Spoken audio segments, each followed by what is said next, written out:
Welcome to this explainer. I'm putting on my music historian hat today because we're tracing a radical evolution in live music over one seriously explosive decade. We're going to explore this fascinating journey from intimate, highly controlled adult environments all the way to massive, technologically engineered youth spectacles.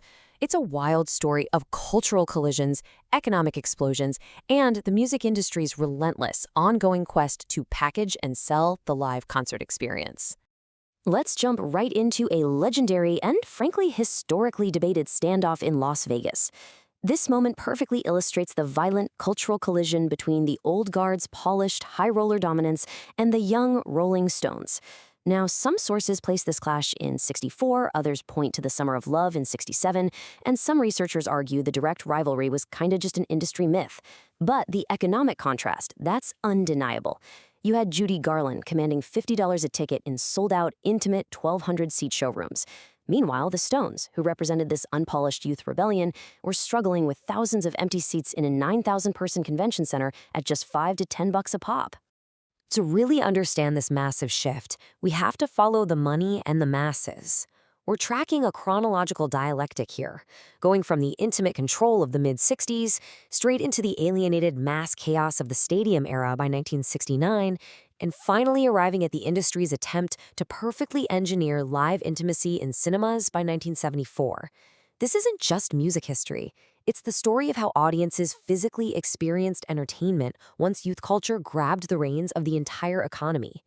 So, Phase 1. The old guard stands firm. We're starting in an era where exclusive, adult-oriented cabaret spaces absolutely ruled the industry. Think back to the avant-garde Silver Factory era in 1963 New York. For a brief, surreal moment, these two worlds actually collided at Andy Warhol's parties. It was a literal intersection where the old world of Hollywood royalty, people like Judy Garland and Tennessee Williams, bumped shoulders with the new world of underground youth culture and early rockers. But the Rolling Stones quickly realized they just couldn't survive in this old-world cabaret overlap. They deliberately shifted their image away from this avant-garde party scene, transforming into the ultimate underground youth rebels before the generational fault line completely cracked open. When you compare the actual performance weapons of these two eras, the contrast is just wild. Garland held the line with nothing but the Great American Songbook, a 27-piece orchestra, and her own raw emotional vulnerability. She didn't need amplifiers, she negotiated directly with the room to captivate an audience that wanted to drink, gamble, and stay late.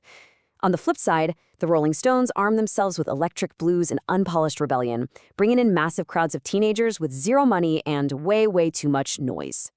Which brings us to our antithesis, the stadium rock machine. The youth revolution couldn't be held back, shifting live performance completely to mass youth culture events. The economic scale of this industrial transition is just staggering. The music business exploded from those niche 1,200-seat clubs to 9,000-seat arenas, and then rapidly ballooned into massive 50,000-plus-seat commercial touring empires practically overnight. Youth culture had completely taken over.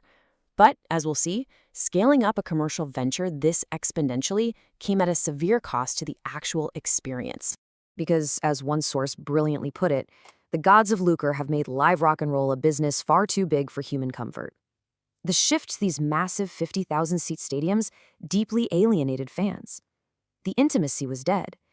This entirely peaked with the infamous carnage of the 1969 Altamont concert, creating an unsafe, chaotic environment where fans were jostling with tens of thousands of people, dealing with parking nightmares, and facing genuine physical danger. The industry had built an economic monster. That leads to the synthesis of our timeline, engineering the live experience. The music industry desperately needed a radical, technological solution to fix this stadium problem.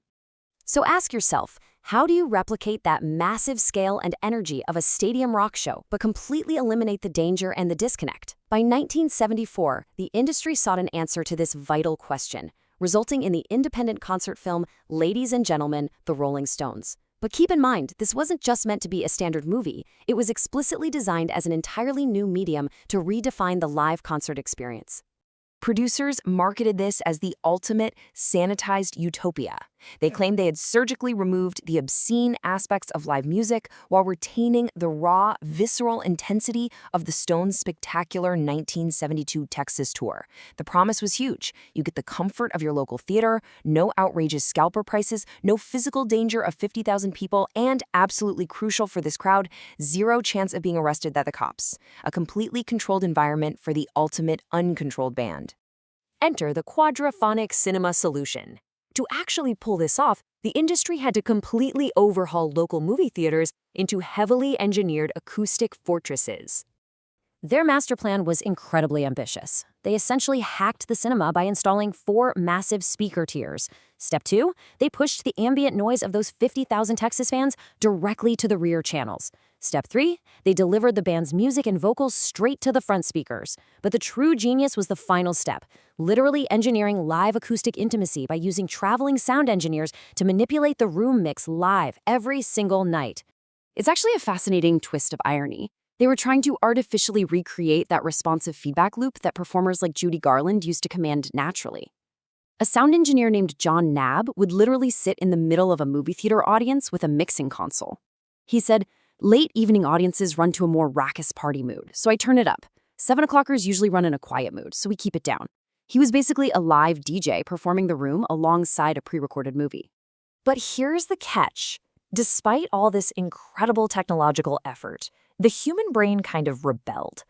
Audiences were hit with this bone-rattling, visceral quadraphonic sound coming from everywhere in the room, which felt incredibly live. Yet at the exact same time, they were staring at a flat, two-dimensional screenshot from impossible, distant camera angles. It created a really jarring sensory mismatch that constantly reminded the audience they weren't actually standing in the front row. I'm going to leave you with this final, incredibly provocative thought from our sources. Terrific as it is to see the Stones so closely, it is not a live experience, but a filmed one. As performance evolved from the intimate cabaret to the chaotic massive stadiums and finally into the engineered quadraphonic cinema, did technology actually bring us closer to the gods of rock, or did it permanently seal them behind a screen?